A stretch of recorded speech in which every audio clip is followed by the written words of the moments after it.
For as long as I can remember, the advice has been super clear. If you want to keep your bones strong, especially after menopause, you have got to exercise. It's pretty much health wisdom 101. But what if the main benefit we've all been chasing isn't the one that actually matters the most? So let's just ask it straight up. Is exercise really the magic bullet for stronger bones during this phase of life?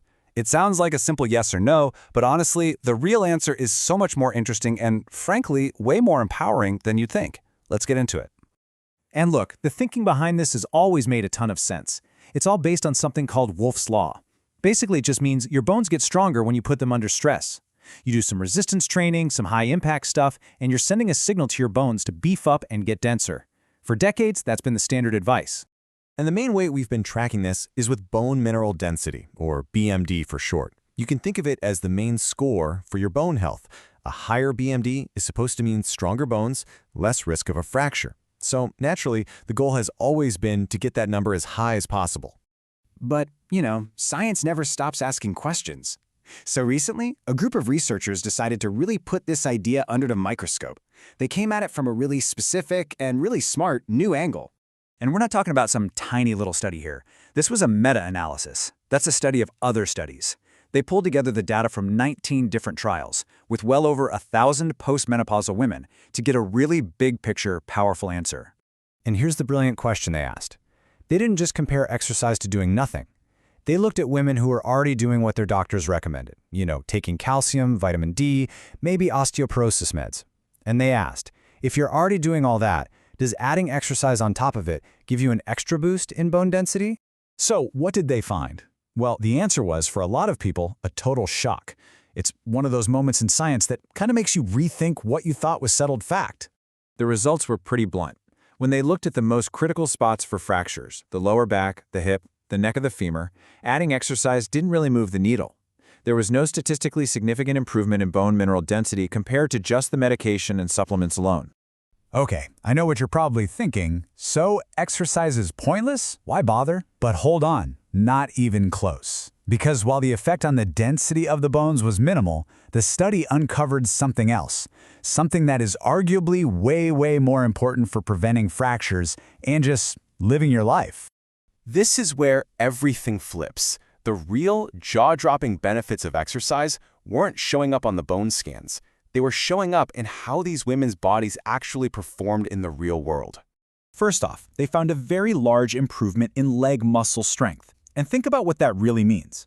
That's the power to get up from a low chair with ease, the stability to catch yourself if you trip, the strength to walk confidently. That's a huge deal. They also saw a big improvement in what's called functional balance. This is your body's real-world ability to just stay upright. It's what keeps you from falling when you stumble on a crack in the sidewalk.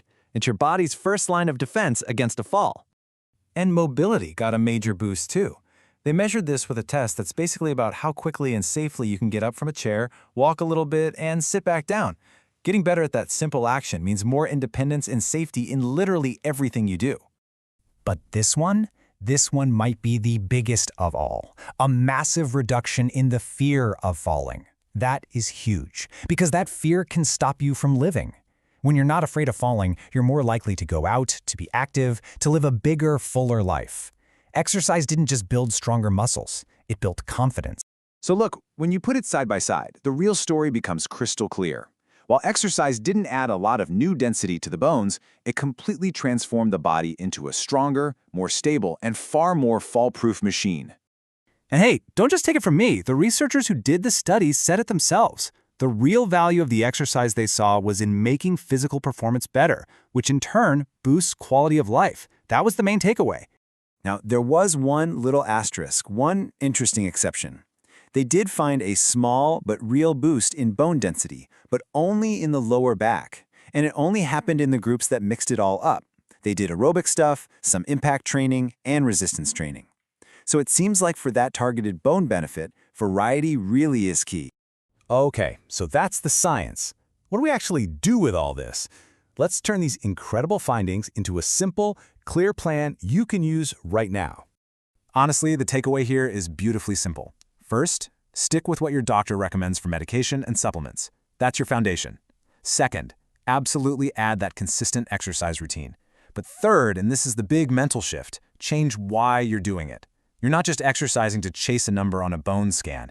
You're exercising to improve your real-world strength, your balance, your mobility. And finally, mix it up. Do a little of everything to get the best results all around. So, I guess I'll just leave you with this thought.